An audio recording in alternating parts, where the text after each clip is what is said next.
Девочки, рассказываю, как выбрать тени для глаз, чтобы они выглядели ярче. Это вообще очень простой прием, и им, я, насколько знаю, пользуются визажисты. Это цветовой круг. Он выглядит вот так. С его помощью можно выбрать оттенки, которые усиливают натуральный цвет. Как же им пользоваться? Ну, во-первых, нужно найти свой цвет глаз на круге. Это будет основной цвет. И теперь нужно посмотреть прямо напротив. Это контрастный цвет. Именно он сделает твой взгляд ярче и выразительней.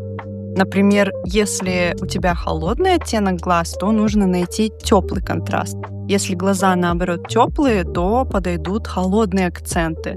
Контрастные цвета вообще усиливают друг друга, и это работает не только в живописи, но и в макияже. Таким образом, можно очень легко подобрать себе тени, которые не будут теряться на лице, а будут подчеркивать индивидуальность. К вам такой лайфхак.